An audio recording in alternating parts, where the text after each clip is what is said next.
Welcome back to the Tiger Den. We've got a great episode lined up today, diving into the evolving world of sports media production. I'm Aidan, a senior graphic communications major with a minor in sports communication, and I'm joined by my co-hosts. My name's Chris Perry, and I'm a senior management major, and I've got a minor in sports communications. My name's Tessa Miller. I'm a senior communications major and my minor is business. And I'm Nathan. I'm a sports communication major with a minor in business administration. Later in the show, we'll be joined by Grayson Mann, who brings firsthand experience covering all things Clemson athletics. Grayson is currently working for TigerNet as a sports writer and podcast host. He'll help us out break down how sports media producers operate today and where the industry is headed as a whole. But before we get to that, let's lay the groundwork for the discussion. Yeah, so let's start by defining what we mean when we're talking about sports media producers. So traditionally, these were people working behind the scenes at major networks. They were doing all the editing, the highlight reels, writing scripts, and producing broadcasts for big major networks like ESPN, Fox Sports, or even the local stations. These tasks were usually a one and done kind of thing. If you were a journalist, you strictly wrote articles, or if you were a broadcaster, that's really all you were. But that isn't the case anymore. Yeah, I'm gonna agree with that, Nathan. But now I think it's important to emphasize that the role has changed even more with social media and kind of streaming platforms, teams, leagues, and even individual athletes. They're all kind of facing their own media producers. And with that, we've seen a massive growth, whether that's in like team run content or behind the scenes documentaries, exclusive interviews, real time highlights. I mean, pretty much everything shared on social media. And with that, there's been more inside access, which has had both good and bad kind of ramifications.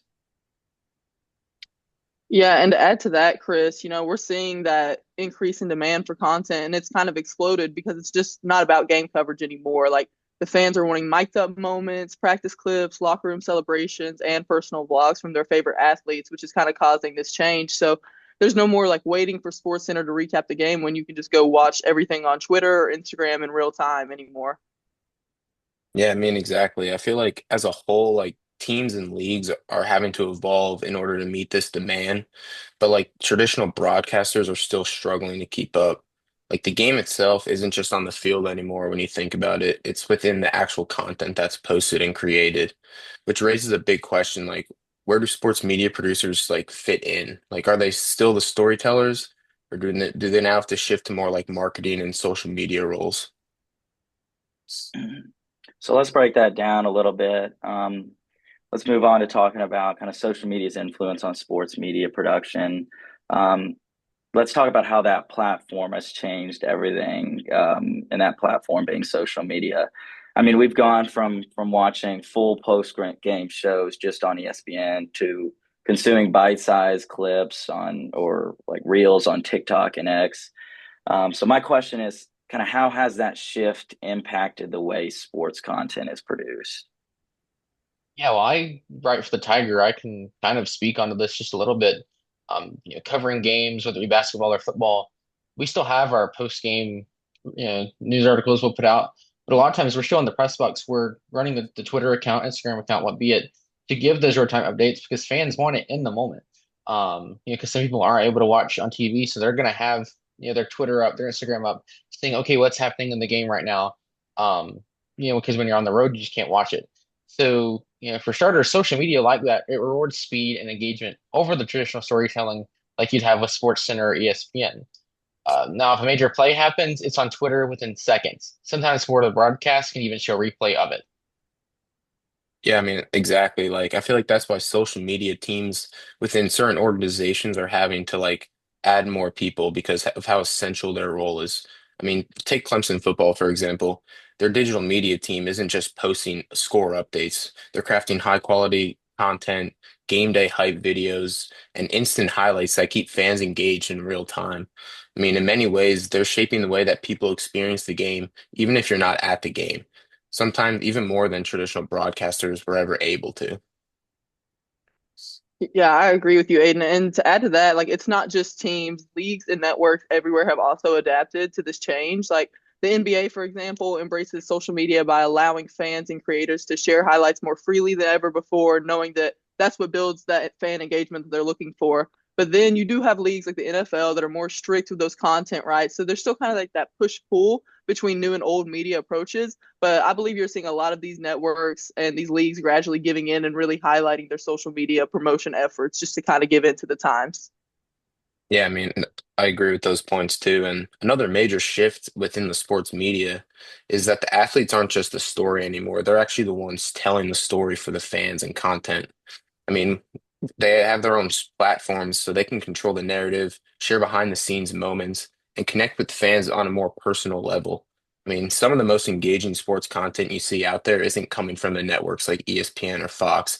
It's actually coming straight from the athletes themselves. So, I mean, what does that mean for traditional media? Like, are they adapting or are they getting left behind? There's a lot to talk about with that. You're really right about athletes pretty much taking over their own narrative. We have LeBron James and his podcast, Travis and Jason Kelsey with New Heights. I'm a huge NASCAR fan, so I watch the Dale Jr. Download.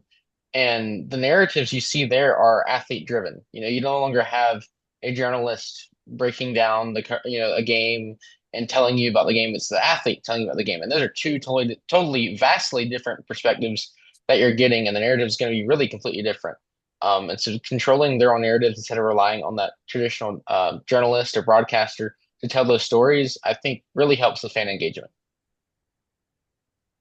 Exactly, Nathan. And even if you look at this from a college level, for example, NIL has made it so much easier for student athletes to build their brands. Like we're seeing so many Clemson players and athletes create their own YouTube channels, launch podcasts, land deals with companies based on their social media preference, like get their own merch lines. Like it's just exploded and grown into this huge thing that we see so many athletes benefiting for. And more than ever, they're finding a way to market themselves and make their name, image, and likeness profitable, not only for their team, but for their own benefit as well. But I would like to say that one of my favorite things about NIL deals for college athletes would just have to be they get to create this narrative, but they get to cater it towards their own personality. So you're seeing a lot of these athletes, getting a deal with Crumble or getting a deal with their favorite food chain like McDonald's, for example. So not only are they getting all these business opportunities, but they're also getting a chance to create that narrative and showing their personality, which is kind of just playing into this whole talk of athletes now having the power and ability to kind of display how they want to be displayed and almost look like a character in the eyes of social media while doing this all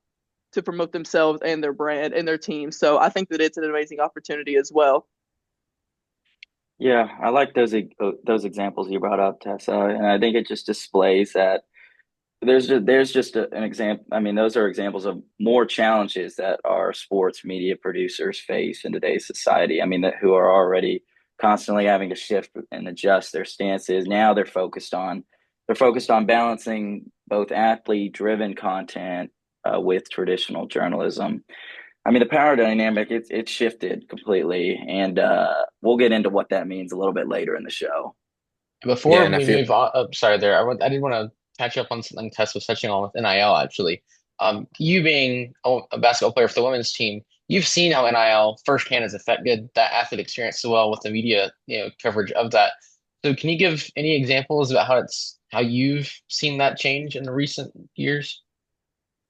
Yeah, so I think NIL, while it is great and it does allow you to be like gain profit for yourself, it has changed the sport a lot in itself because now things have become a lot more transactional because now it's a matter of what you can get where you go instead of just going somewhere to play basketball. Now you have to cater in and kind of look at the fact of, well, if I go here, I could make a lot more money than if I go here. So while you are getting to market yourself, it is important to understand like some of the complications that come with it and to understand that, NIL while it is a great thing for athletes, it still can be impacting entire programs and things all throughout the country just because that is a big factor of getting some of the biggest recruits to your school or things like that moving forward as well.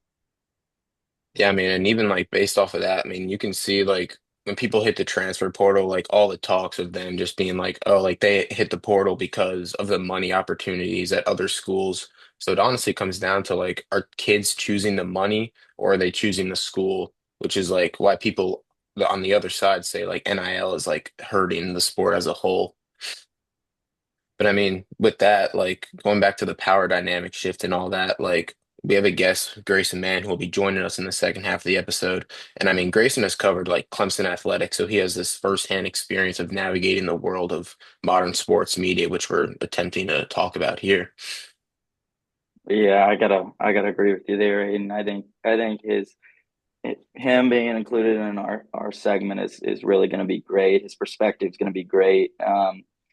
Because he's been close to sports media production for so long, and with having run his podcast for years, and then I mean now having worked with TigerNet, he's really gotten the behind the scenes look at kind of everything that goes on from press conferences to social media strategy.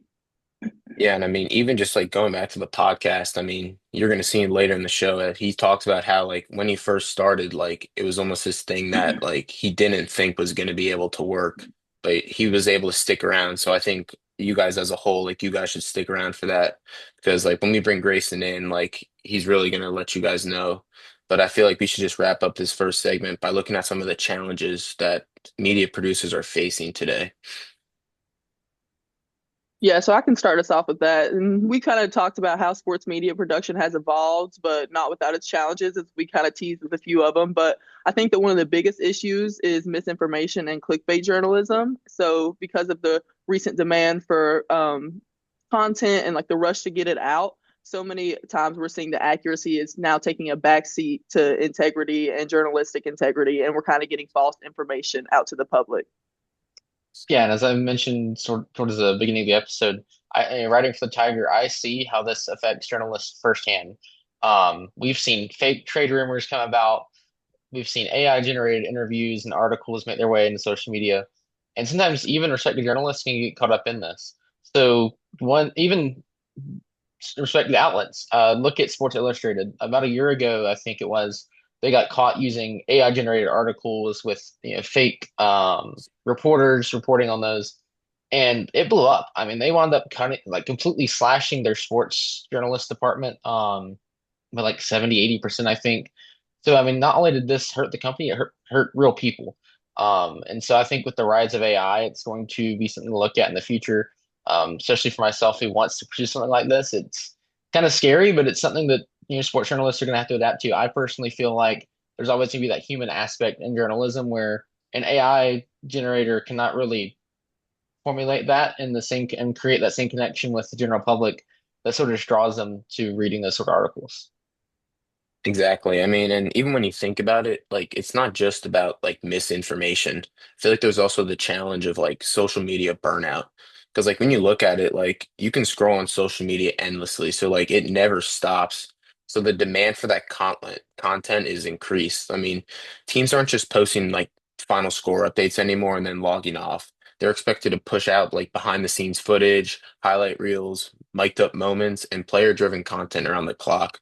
So I feel like that's why we're seeing digital media departments expand as a whole and like bringing in more creative ways just to keep up. But even with bigger teams, I feel like this pace is like not sustainable. Yeah, I would definitely agree with that, Aidan. And I think it's a good point you bring up. It's no longer just about kind of the game coverage.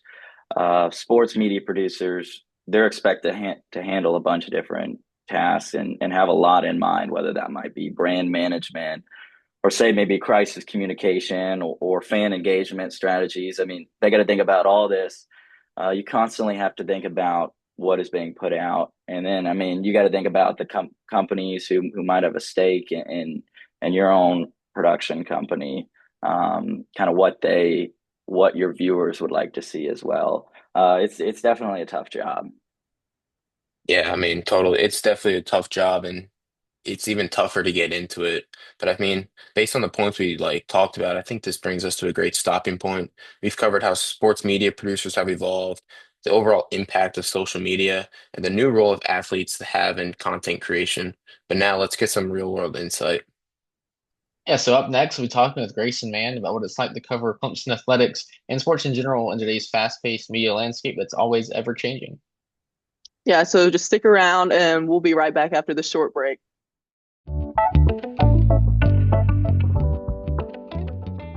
Welcome back to the Tiger Den. We're now joined by a very special guest, Grayson Mann, who has been involved with covering Clemson athletics. Grayson has a wealth of experience in sports media and content production. Grayson, thank you so much for joining us today. And would you be willing to tell us a little bit more about yourself and the journey so far in your sports career?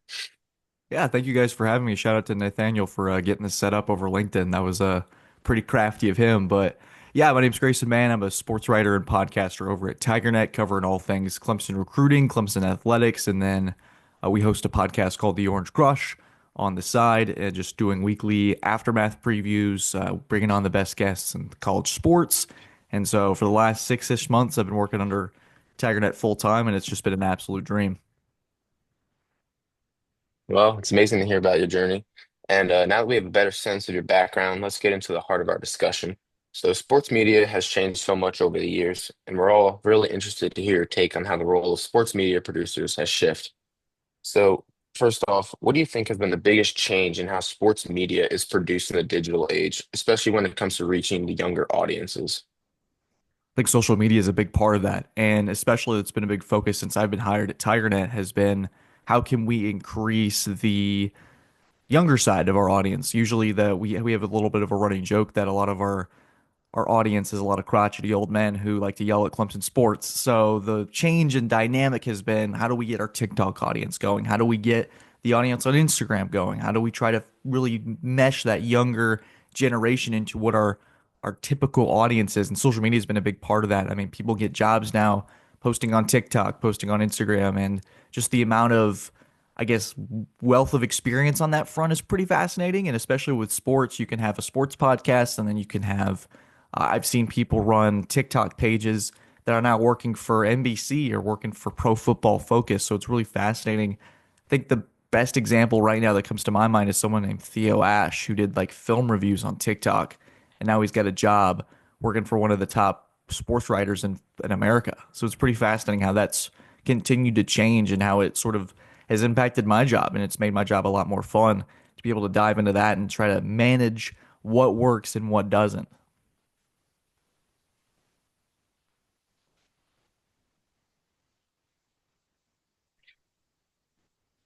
Awesome. Grayson, Chris Perry here.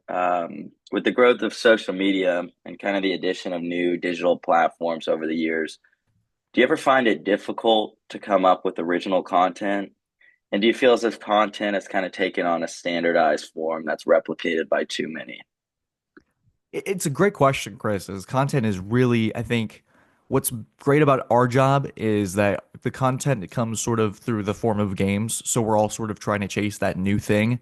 So let's just take Clemson basketball, for example. We're all talking about the Duke game. So for us, it's about how do we try to find or manufacture a formula that works and gives us an angle that no one else has. So part of my idea was, hey, I'm going to take our social media aspect that we just talked about and try to apply that to people camping out at Little John, getting chased down by the cops on Friday afternoon. So I get a DM on Twitter saying, "Hey, we've been out here since 2 a.m. Do you want to like talk to us?" So I'm thinking, yes, absolutely. So we go down there, we talk to these guys. They're playing blackjack, they're cooking up pancakes on a Blackstone. It's incredible. And so we get to the game, and I think the MC for the Duke game had interviewed one of the kids that we had. So it was sort of that, oh, there's something original that we had that probably no one else was thinking of. So it's tough. It really is, especially during football, basketball, baseball, because everybody's chasing the same thing. It's all about the game, the players. Everyone's going to want to talk to Bakich. Everyone's going to want to talk to Sean Poppy in year one. So it's about sort of finding the right questions or quotes that can differentiate you from the rest of the pack for sure. And I know we've talked a lot about like the digital age and athlete-driven content as a whole, but in your opinion, does traditional journalism still have a place, or is it more about influencer-driven content? I think there's still a place for it. I think it really also depends on where that traditional journalism is coming from because there's still a top newspaper that's working around here on our Clemson beat. There's going to be a lot of, I think, people, especially within our TigerNet audience, that are clinging to that old style of, I just want to read this. I just want to. I think the funniest comment that I ever got was a DM from somebody, which is really funny for someone who was older, saying, I just want to read your content. I don't want to listen to your podcast. And that hurts, but at the same time, you're like, I kind of understand where they're coming from. There's been this long thread of something that's normal, and then for the last 5 to 8 years, I'd say you get this social media curveball thrown at you and podcasts thrown at you, like what we're doing right now. wasn't an assignment 5, 7 years ago. So it really has changed.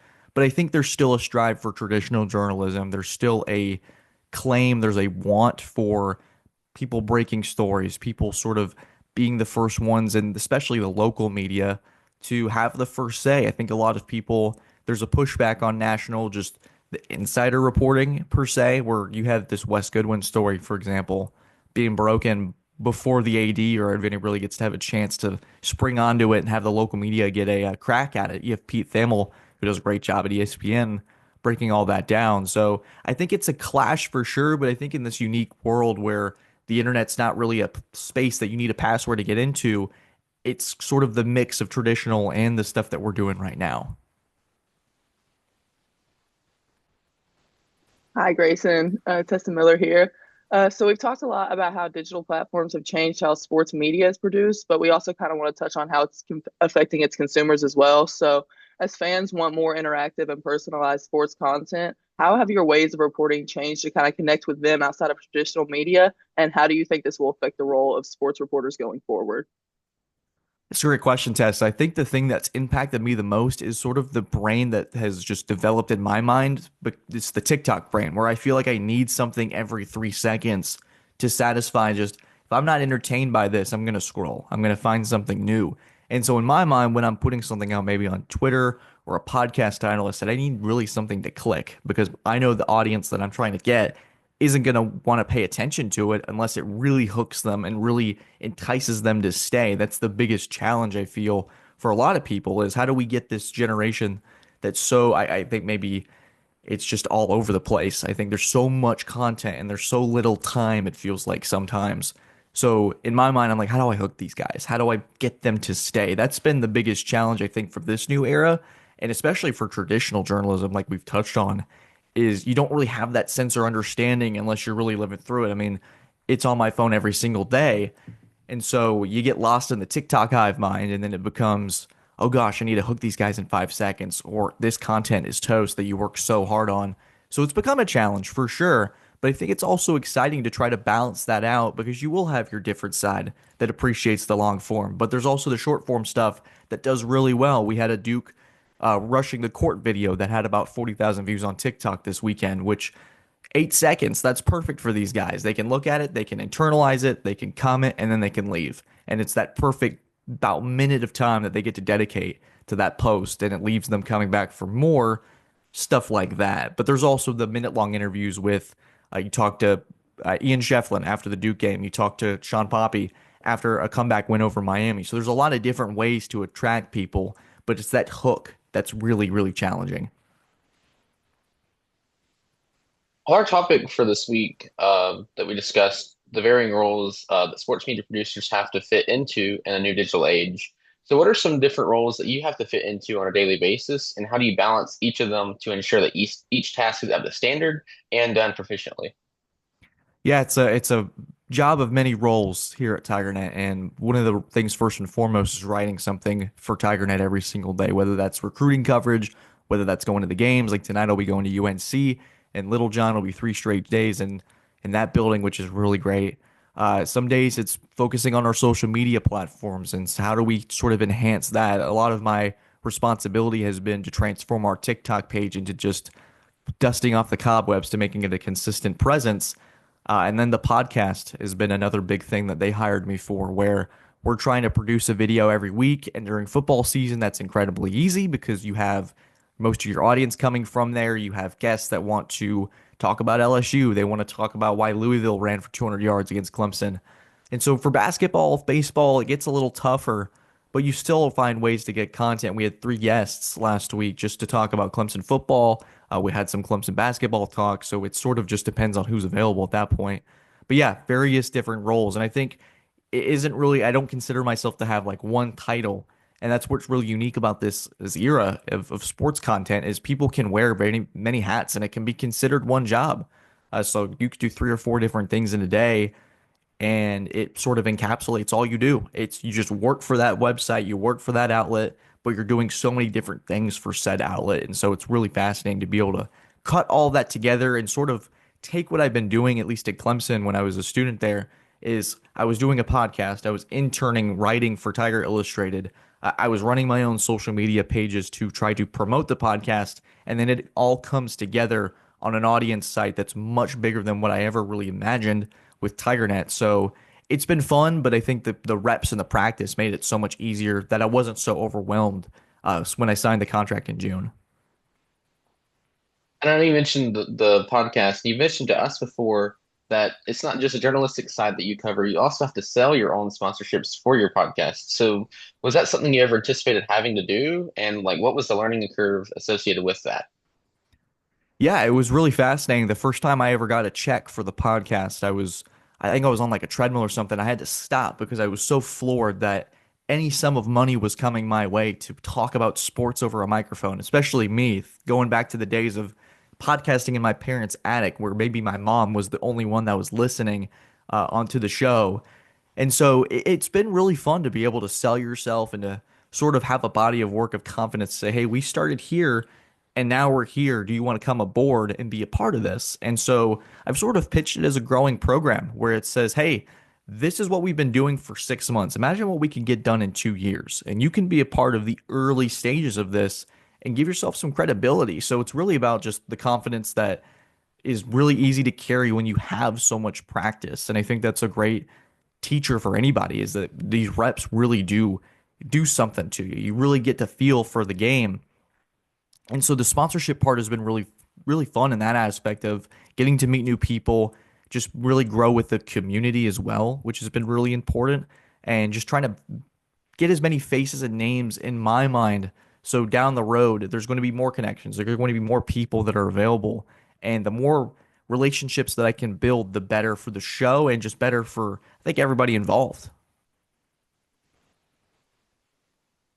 Yeah, Grayson. So, kind of going back to the challenges and the consumerism side of the evolution of sports media, one of the challenges we found was its impact on consumers and the rise of trade rumors and AI generated interviews making their way onto social media as well, and sometimes even respected journalists getting caught up in it.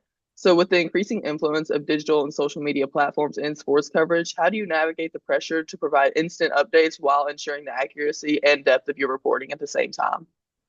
Yeah, AI has been sort of a crutch for us, and then sometimes it's been sort of just a complete challenge. I mean, the thing that really strikes to mind is last Saturday when Luka Doncic gets traded, and the first thought in the entire country is this isn't real. This has got to be somebody that got hacked, or Shams has really fallen off trying to beat Woj in his own game, and you have to go, yes, this is real. But it is that matter of do I want to put this out instantly and have the chance to be right? Or do I want to wait a little while? And I think this lesson, I think I brought it up with Wes Goodwin when he was fired in that sort of race for his candidate. We didn't really even have any intel that Tom Allen was going to be the defensive coordinator at Clemson. That came from a high source about 24 hours before it came out, but they very much implored with us, don't put this out. Just relax, stay calm. You guys have the scoop, but we beg you not to do it. And so it comes to the challenge of, oh, we have the guy that people have been wrong about for 2 weeks. Do we put this out and maybe burn a bridge, or do we hold on to it? We sacrifice maybe a couple clicks on Twitter of saying breaking news, Tom Allen's the DC at Clemson. And so it is a challenge, Tessa. It's a matter of, I think someone my age, my first thought, and I'll admit to it sometimes, I'm like, man, I would love to have that scoop. I'd love to have that minute attention just because I'm so young in this business. I want to be able to crack and have something to my name in that sense of breaking news. But there's also that side of where even in our Clemson sphere, you have AI generated stuff of people on the transfer portal or just some things that I couldn't even fathom you can create with a snap of a finger. So it is tough, especially nationally, where you have fake news and you have these fake quotes and all this good stuff where things just happen at the drop of a hat and you have to really be thorough of who you can trust and who's built a credible reputation. I think that's more important than ever is if you got a credible reputation now where AI can fake your name and fake your quotes, you got something good going. So, Grayson, there's a lot of people that are looking to get in the sports field, probably more than ever before now.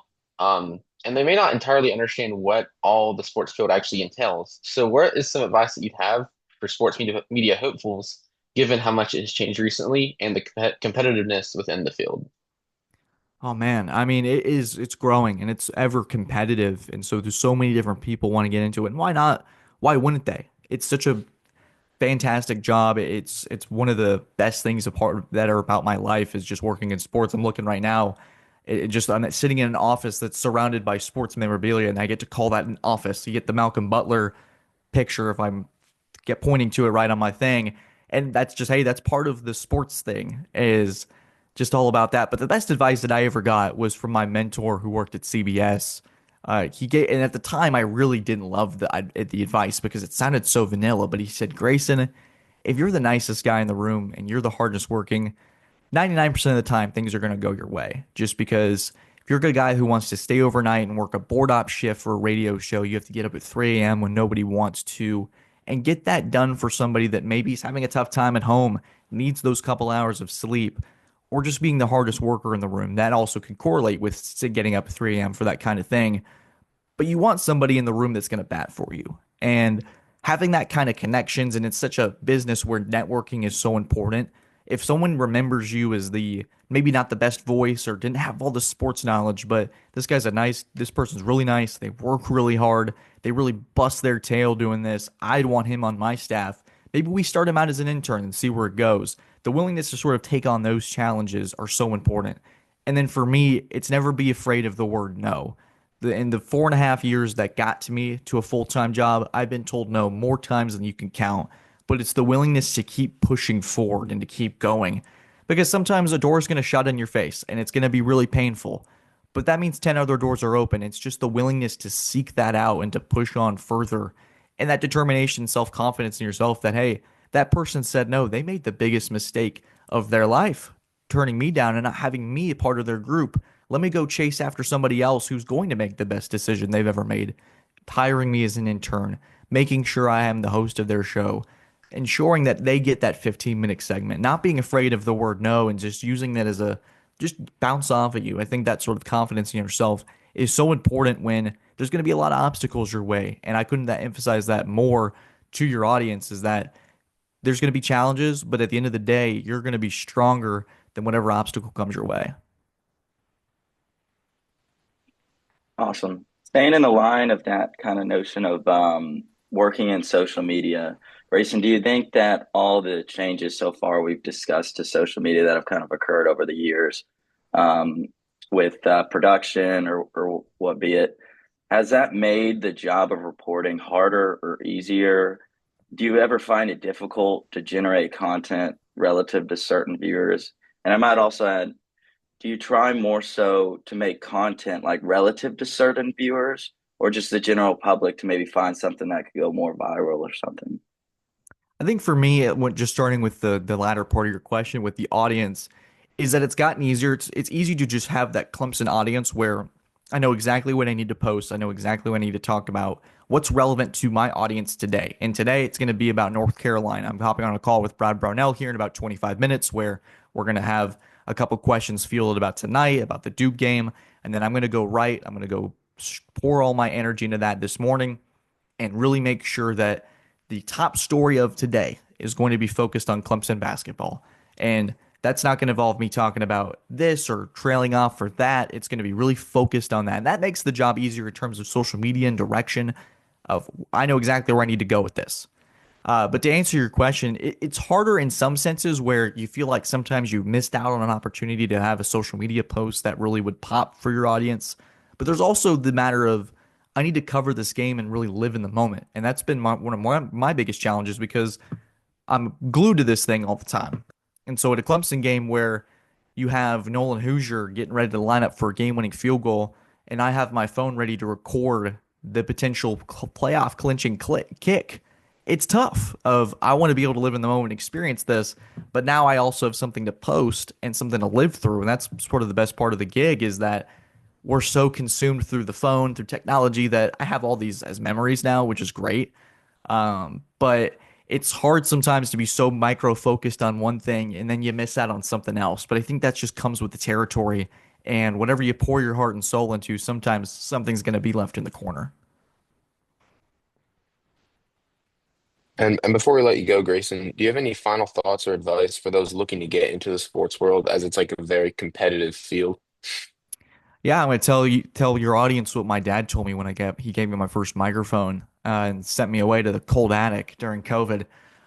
Is that dreams are a big thing, and dreams are there for a reason. They're there for you shoot for the stars because there's no point in trying to jump as high as you can go. Why not try to soar? And that kind of mentality can carry you a long way. Is that sometimes you're gonna have some unrealistic dreams, but that's part of the chase. And I think that's the fun part too is being able to check yourself in the mirror and say, I've reached this goal today. Let's go even higher. So, just with all the things that I've said today, is just work hard, be kind, don't be afraid of the word no, and go chase dreams and kick tail. Well, Grayson, I think that you've given us a wonderful foundation to understand just how much sports media producers are adapting to these big changes in the industry. We just want to thank you so much for sharing your expertise with us and joining us for our first episode of the Tiger Den. Thank you guys. First episode. Let's go.